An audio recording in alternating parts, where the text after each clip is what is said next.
All right, all right. So, one conversation right now. All right, good. So, man, I'm seeing some great connection on these breaks. That's great. When we have to stop you like that, so anybody practicing the read model? Anybody find out anything about somebody in this room today that they didn't know before? You did? Beautiful, good. You should always be doing that, right? Leaders are learners, right? You can also learn about other people, too. It doesn't all have to come out of a book or a speech or a workshop or anything like that. All right, so we're staying with leadership now. And before I bring Titus up, I'm going to talk a little bit about him again because I've watched this young man grow as a leader in business. I've watched him grow as a leader in this community. I don't know how he keeps, I don't think he sleeps, right? I think that's going to be my next book, Leaders Need Some Sleep. But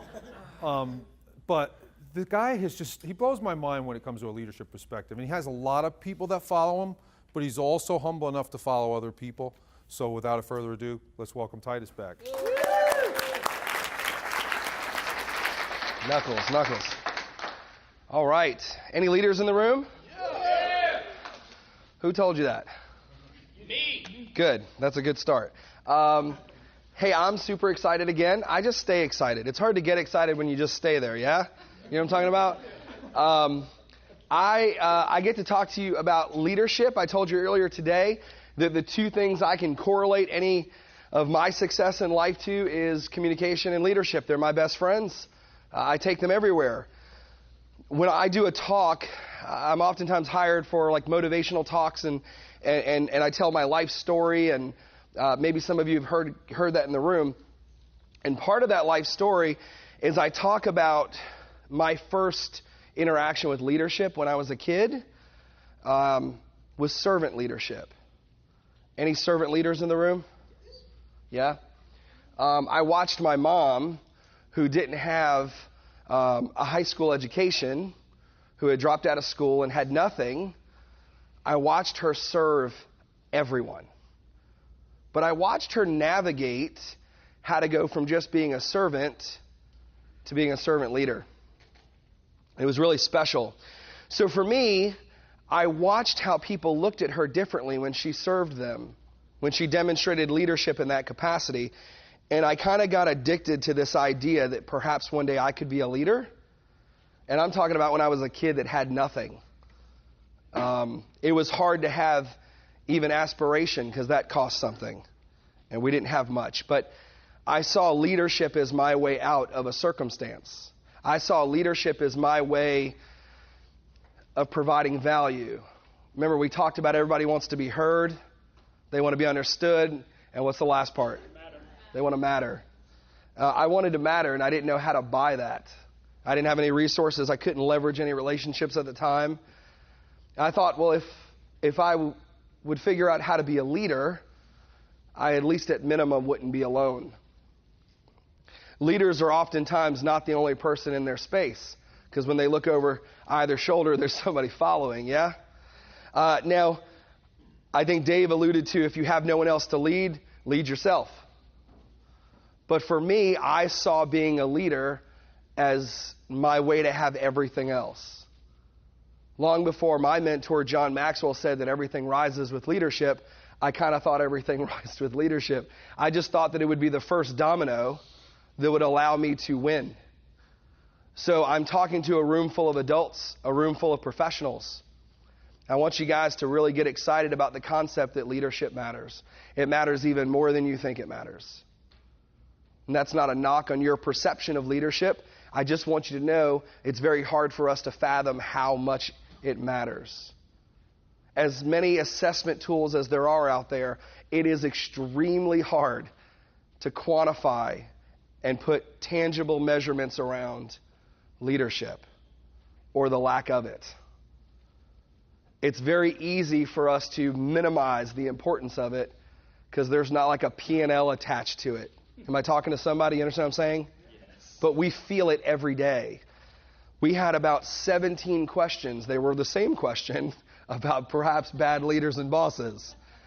Clearly, we have an epidemic in this entire world. I told you the first epidemic earlier today is we don't take care of who? The second epidemic we're talking about is there's a massive leadership problem in our world. Now, this is true in our churches. This is true in our government. This is true in our grocery stores. Have you been somewhere to buy groceries lately? It doesn't seem to matter what the business is. We've got a leadership problem. And I think it starts with, it doesn't matter as much as it should to us. People ask me all the time, how do I make something easier? Fill in the blank, whatever your issue is. So here's some really cool secret sauce for you. Dave gave you some secret stuff. I'm going to give you this. We're going to talk about leadership, but you can apply this to anything. If you want anything in your life to become easier for you, anything, you have to make it matter more. It has to be more important. Now, people get really defensive here. How dare you say that this is not important to me? I'm all in. I'm fully invested. I've double mortgaged my house. I couldn't be more in. And I tell them that it shouldn't be that hard. Because if it was more important to you, it'd be easier for you to prioritize. It'd be easier for you to invest. It'd be easier for you to see victory through the efforts and actions that you put into that thing. So leadership should matter even more than it currently does for you. Does that make any sense? And here's why it should matter. It touches everything. You know what I mean? Leadership rubs elbows with everything. Teamwork, communication, mindset. It touches our sales. It touches our ability to win or lose. Leadership matters. Flat out. I want to tell you guys what I think a great leader does and what a great leader doesn't do. I don't think I have to convince you. Do we have a leadership issue? What about in your business? Is there a leadership issue? What about maybe not in the office, but even out on the floor? Turning the wrench, serving the food, scrubbing the bedpans. And we got a leadership problem at all levels, yeah? Dave talked about leading up, leading left, leading right. We got a leadership issue at all rungs of the ladder. It's not just his fault. It's not just her fault, yeah? So I want to talk to you about a few do's and don'ts of leadership. Here's where we'll start, though. Great leaders understand that if they are to lead effectively, they must know what those that are following are looking for. And Dave talked about how important fellowship was. In marketing with sales, we try to figure out what our customers want. And then we cater to that. Are you catering to what a follower wants so that they can follow you? Yeah? An effective leader has to figure out how to get folks to follow. And it has to start with a mindset and a perception of what is really important to you to earn your business. In this case, to earn your fellowship business. We do that in sales all the time, don't we? What's it take to earn your business? If I would you? If I get my manager to approve this price, would you take it today? I heard somebody talk about the car business, right? In the car business, if I could, would you buy it today? I want to encourage you to consider this mindset around fellowship. You're selling someone buying the fact that you should lead. Just wrap your heads around that for a moment. You have to know what the customer wants. Dave talked about the READ method, relating, finding out how to advance the solution, yeah? We have to start thinking, what does the person need from us in order to follow? It goes past our title. Has anybody in here read Boss or Leader, Dave's book? Good book, yeah? Has anybody heard the term boss or leader before? That should be everyone in the room. We are past the age of titles. This ain't our grandfather and grandmother's economy anymore, yeah? We are past that. With social media, with Google, with access to technology and information, people require more than a name tag that says, I tell you what to do. It's so much bigger than that today. And if you are not doing a study of what the people that you hope will follow you actually require and want, they will follow someone else. See, people innately want to lead. And whether we commit to the awareness of it or not, we understand that following comes before leading. So they're not going to not follow just because you're not worthy of leading them. They will continue to follow. It just will not be you. They're only going to follow one person in that company. You got to figure out how you can make sure it's you. That's the mindset of a leader who wants to be effective. Better yet, leaders must know what their people need. What do they need? You know, when we talk about, let's talk about negotiating compensation. Sometimes, how many times do we look at an employee and go, what do you need to work here, yeah? You already got to have more than my budget. I get it. Okay, I can't afford you. What do you need? Where does the rubber hit the road? I may not be able to give you everything you want, but what do you need? We got to figure out what they want and also what they need. Because sometimes if we can give them what they need, we can earn that want later. As a leader, we can show them sometimes you don't know what you don't know. And if you'd let me lead you, you might find out that I can give you what you want. But for right now, before we get to have that relationship, maybe all I can give you is what you need. But I got to ask those questions as a leader. You as a follower want that. Could you imagine if your leader said to you, okay, what do I need to do today to earn you following me? When was the last time that your leader in your company, your leader in your relationship, your leader in your life came to you and said, I'm completely interested in knowing what it takes to earn your fellowship? I mean, take a second. I'm sure it happened within the last few days, right? Can I find just one person in the last 10 days, there's got to be one person here, that a leader in your life came to you and said, hey, I just want to make sure that we're on the same page. And I want to make sure that I'm still earning your fellowship business. Anybody in the last 10 days? It hasn't happened to me, but I could speak for Jason Fraley. Told me that about David Muntz. Yeah. How big is that? Big round of applause for David Muntz. Now, here's the scary part. Nobody in this room said that in the last 10 days, anybody in any level of leadership in their world did that. We all have leaders in our lives, right? I mean, even though you're the boss of your company, I'm assuming that there is somebody in a leadership position in your world, yeah? But yet nobody in this room said that in the last 10 days, and now I am seeing a hand. Actually, it was you when we had coffee. Oh, well, that's very kind. Let the camera and recording show. Thank you. But in the last 10 days, that's sad. But here's what's even more sad. If I were to go ask everyone that works for you, or everyone that considers you a leader in their life, how many of those 10 people would say that you've come to them and said, I'm really interested in finding out what your fellowship business would take to earn? And because they gave you the right to lead them 6 months ago, does not mean you still have the right to lead them today. I'm hoping there's a gut punch here for somebody in this room, because this is why we have the leadership problem. I mean, it's so cool when we ask these questions and everyone goes, yes, we have a leadership problem. But this is the tough part to talk about. This is the reason we have the problem, because people do not care enough. It doesn't matter enough. They've not made it important enough to correct it. So I want you to start thinking, what questions can I ask?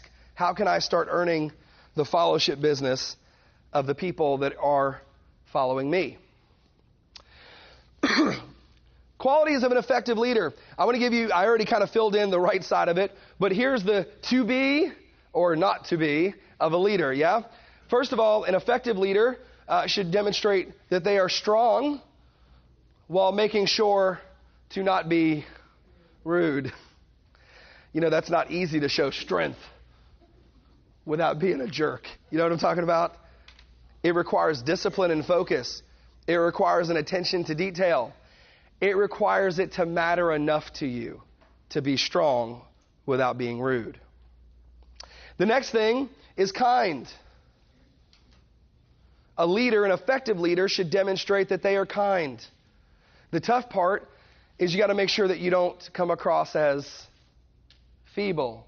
I'm going to ask you to be engaged with me. You read that second part with me, but we want to make sure that we are kind without being feeble.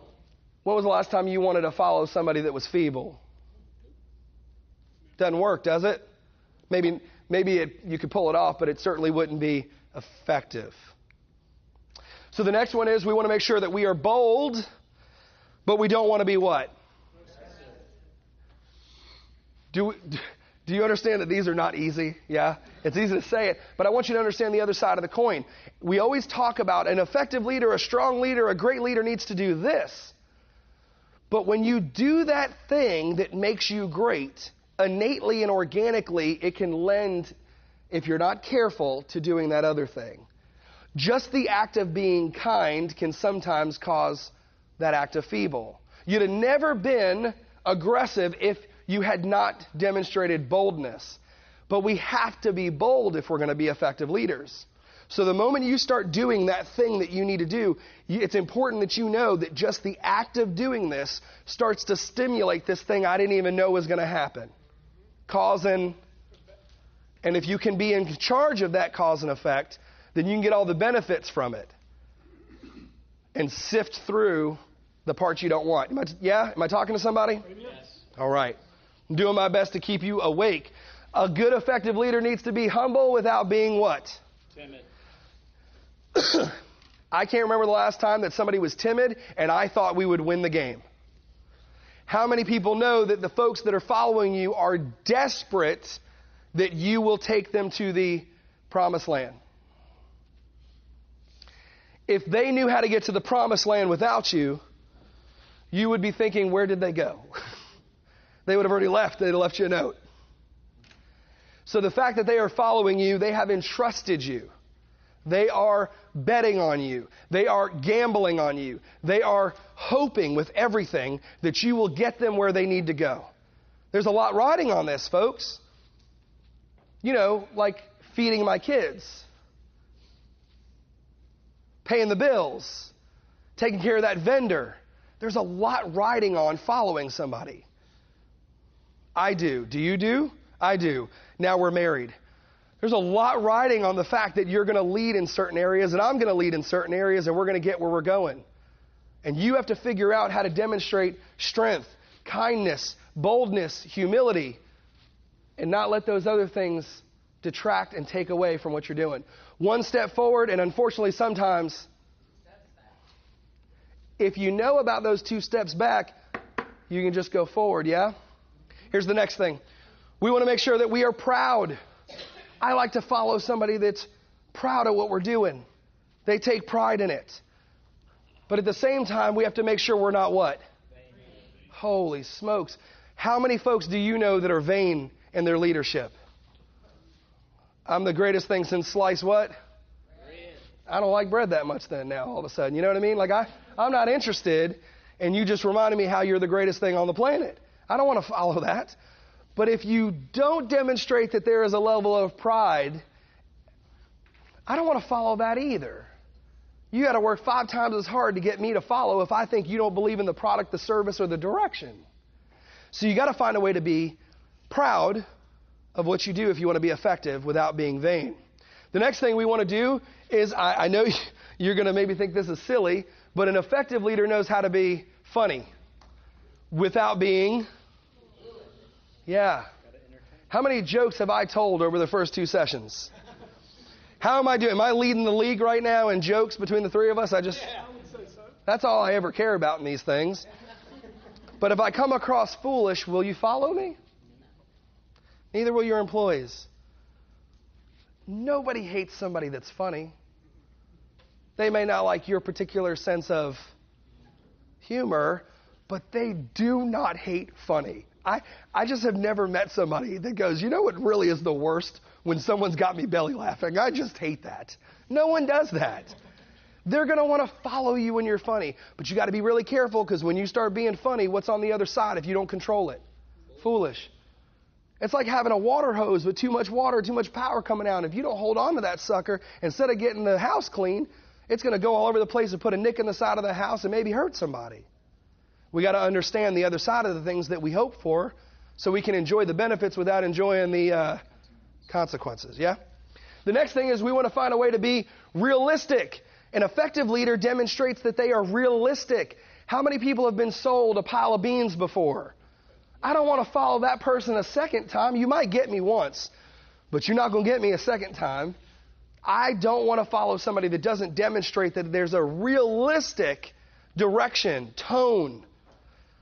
People follow a leader that says, here's how we're going to get there, and it's realistic, yeah? But we got to be really careful that we're not what? Vision killers. My goodness, you ever met a vision killer? Yeah, right? I mean, Christy was talking about some of these vision people over here.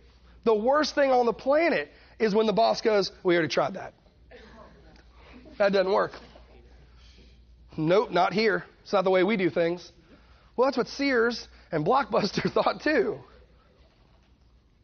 You got to figure out a way to be realistic when you lead without killing the dreams. Has anyone ever killed your dreams when they were leading you? I mean, come on, be honest now. Some of you have been leaders a little bit too long maybe, and you forgot what it was to be following all the darn time. But remember right now inside your mind, think through, when was the last time that you were excited and you went to your leader and you thought, boy, they're gonna be so excited when I tell them this idea. Are you kidding me? Oh my God, I just got to tell them once I get in front of them and I tell them how we're going to win, I'm going to get a promotion. I mean, they're probably going to make me the manager of everything. I mean, I'm going to probably have to buy a new car because I don't want to show up with that old car because now I'm going to be the boss. Well, you've already sold yourself all this stuff. And then you get in front of the leader and the leader goes, it'll never work. Oh my God. It's like the worst thing ever. So how can we make sure that we're realistic in our leadership and not kill their dreams? Last one here I have for you is passionate. Did anybody just see a little bit of passion come out just now? Passion. I mean, listen, we see this in sports all the time. Hands in on three, on three, on three, on three. Passion, passion, passion. Boy, you follow passion even if you don't know that person. You show up for passion. You buy tickets for passion. You go all in on passion all the time. You show up Sunday mornings because of passion. You're on time Monday morning because of passion. But you got to make sure that when you're passionate, that sometimes you can come across as what? How much does that choke the life out of passion? If you want to be an effective leader, demonstrate that you're passionate. They'll follow you. But when that passion goes past the boundaries of someone feeling comfortable, of someone feeling like they're part of this thing, that they matter, that what's important to them and the direction's important, when you go past that and your passion chokes them out and says you just need to get excited about the thing that I'm excited about, that's forceful. Nobody wants that. Think about the last time that you were so excited about this new initiative in your business, and maybe the passion was more than it should have been, and it came across forceful to that person. They didn't feel like you were saying, let's go do it this way. It came across as, make sure you do it this way or else. That's not effective leadership. Am I talking to anybody in this room? The last thing I want to tell you on this slide here is understand effective personality requirements of leadership and become a more effective leader. These are what will take you to the bank and let your check clear as a leader. You understand what I'm saying? These are the personality traits that will win in leadership. The side that's in blue, can you imagine not wanting to follow that person? But I promise you the other side of that blue is every bit of those other words. You're not following. I couldn't pay you enough to follow that person. So let's move on. Here's the other thing I want to teach you about leadership. Once you become a leader, we talked about what it takes to be an effective leader, right? This is the concept of I don't have the tools, and if I would do these things, people will follow me. I will become a leader, and I will be an effective one if I do those last slide things. Now, what happens when you become a leader? How do you stay and maintain it? Because before you have something, there's a hunger and a desire to have something. And then when you get something, you lose part of the fuel and drive that it took to get it. This is why leaders become bosses. It's why leaders become arrogant and prideful and forceful and all of those things. They knew the way, they went the way, and then somewhere along the way they changed. So what I want you to consider is staying a leader while you're leading. Staying a leader while you're leading. Because at any moment you could stop doing that. Becoming a leader is not easy. It requires hard work and focus. To stay in a leadership position and remain effective, you must be in control of who is in your inner circle. The people closest to you will greatly affect your decisions, keep you grounded, and help you move in the direction that maintains successful and respected leadership. How many people know that we are the sum of the parts that we keep? Right? The people in your circle. This becomes even more true when you become a leader. Because now all of a sudden people come into your circle and they have some different motives, some different intentions now that you're the boss. Gosh, boss, you're the best. You're the smartest. You're always so great. I wish I could be more like you, boss. All of a sudden that mentality, that focus is maybe a bit misplaced. It gets really easy to get lost when the circle that surrounds you is not the circle that deserves you. When you become a leader, your inner circle matters more than it's ever mattered before. Does anybody know what I'm talking about? Anybody become a leader and then realize I got to completely change the people that are around me? And we struggle with an internal dialogue with ourselves that these are some of the people that helped me get here. The problem is those may not be the people that will help you stay there. That doesn't make them a stepping stone. Remember, we talked about everybody has a purpose. Maybe their purpose was to help you get to where you are. And if you cannot bring them with you, then they don't get to stay with you. Your inner circle matters if you want to be a real leader.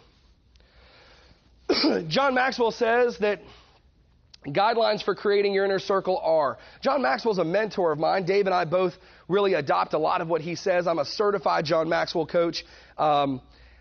If you were to ever hire me, you would hear a lot of his philosophies come through because it's philosophies that I share. I think you might share some of these as well when I go through them. But here's some of the things that we think about.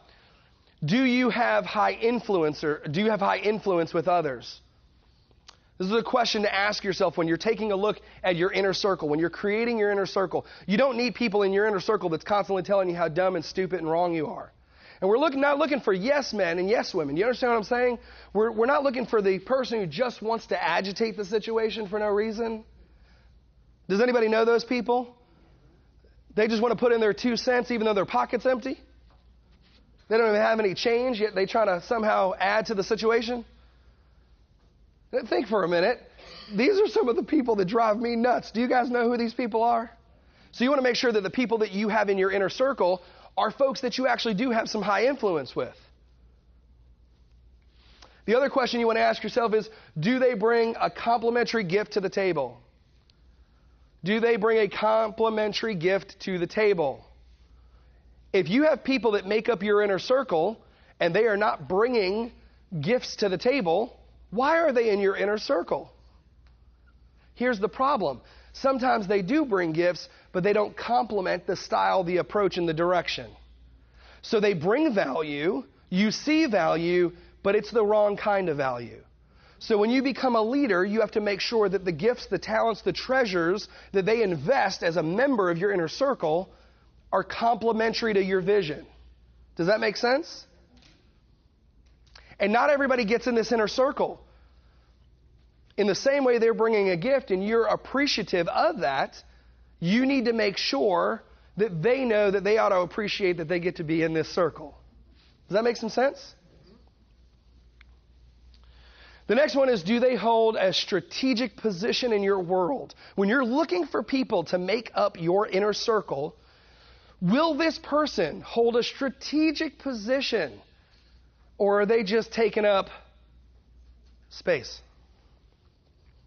If they're not going to hold a strategic position, I don't just need baseball players on my team. I need a left fielder. You understand what I'm saying? We've got a few people in the auto world in here, the auto repair and mechanic world. If you need a lower bay technician, or you need somebody that knows how to do the ancillary services, why are you hiring the person that's good at sales? You got 10 salespeople, one person to turn a wrench. You've got to make sure when you get into this leadership position that you have people that have a strategic position in your world, which means before you let them in the circle, you need to go figure out what your needs are. And when you have somebody that's amazing, you may have to refer that amazing person to somebody else's circle because you may not have that position open. Do you understand? The next question to ask yourself is, do they add value to you and your vision? They may be just off the chart, wonderful, amazing, but do they add value? Now, here's what value can mean. Perhaps they're strategic, but they're outside the budget. They may cost being in your inner circle. There may be a greater cost than what they bring. You need what they bring. They're a quality person. There's somebody that you do have influence with. They're not agitating you just to be agitating you. But unfortunately, in this moment in your life, personally and professionally, you may not be able to pay the piper. And you have to understand, do they bring value? Meaning, do they cost more than I can afford in this moment? Mentally, emotionally, psychologically, spiritually, financially. Can I have them in my inner circle? Am I being a bit greedy? They have to be able to bring value in a net scenario. When it's all said and done, is there a net value?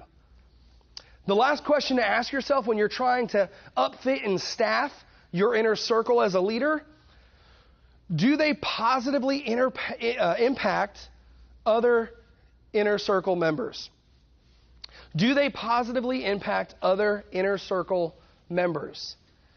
So here we're getting just a little bit into teamwork. How many times do you bring somebody in and they don't play nice with the other person? Yeah? You need these people in your inner circle, though. You can't afford, this isn't just an employee that quits on Thursday halfway through the shift and you figure out how to, this is your inner circle. We can't afford this person to piss off and screw up with Tom and Sally and Jake and Sarah. We just can't afford that. Do you understand what I'm saying? We need to make sure that they're going to make a positive impact on the other members of our circle because they could completely destroy our inner circle. And as a leader, I hope you understand how important that inner circle is. I believe this is the last part that I have for you guys. And then I'm going to turn it back over. Is anybody learning anything about leadership right now? Yes. About how to become a leader and keep it? Yes. It's really hard to get great. It's even harder to stay there. Yeah. You should always ask yourself, who am I leading? If you want to keep your leadership skills sharp, if you feel as though you have no one to lead, you must remind yourself that you are always leading yourself. We heard Dave talk about this. You have to always be asking yourself that question, who am I leading in this moment?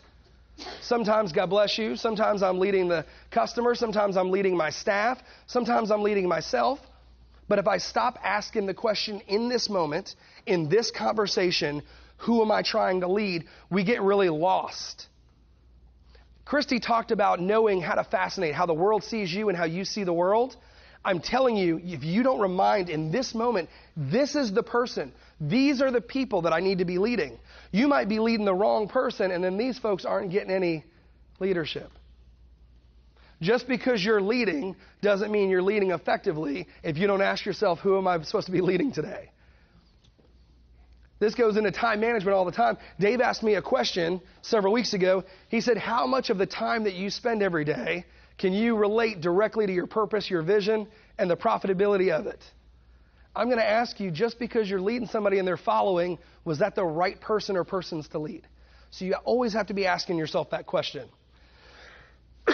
What kind of people does your leadership style and effort attract? Leaders who attract followers love to feel needed. But leaders who attract leaders want to be succeeded. I want you to think for a moment, it's really cool to have a bunch of followers. It's really cool to have everybody like thinking you're awesome and wanting to go the way that you go. But if you're just wanting to keep following followers all the time, it will become an exhausting life for you as a leader. How many people know that turnover is expensive? Yes, sir. Great. So let's see if we can't start leading leaders and not just followers all the time. So a leader who attracts followers will do something like this. They'll develop the bottom 20%. How much time are you spending on the bottom 20% in your business, yeah? But leaders who attract leaders develop the top 20%. I need to find a way to quit adding and subtracting and start learning how to multiply my efforts. I got to figure out how to lead leaders so this weight and load isn't so heavy to carry all the time. If you want to keep attracting followers, focus on weaknesses. But if you want to attract leaders and you want to lead leaders, you better figure out how to focus on strengths.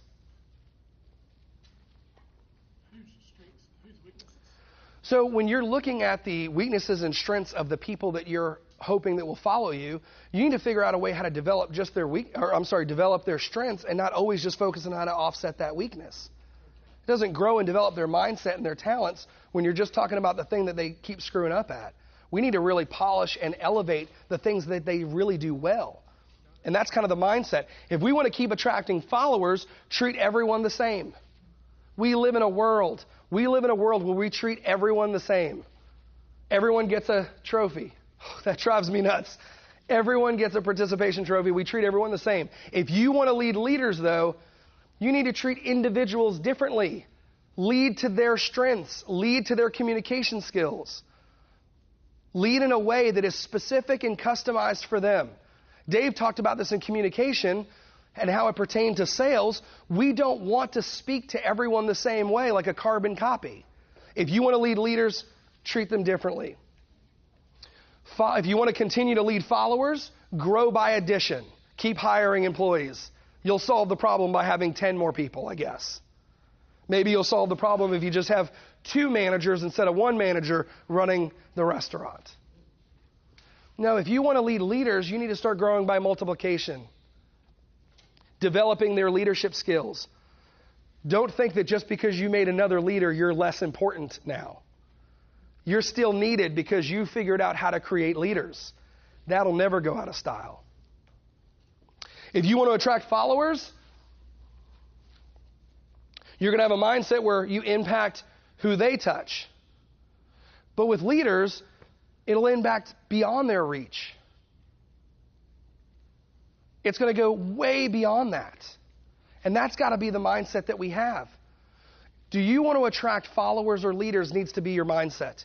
In your business, and I'm telling you, you may not realize that mentally you do this, but sometimes we don't feel important enough when we got 2 or 3 other people that can do everything we can do.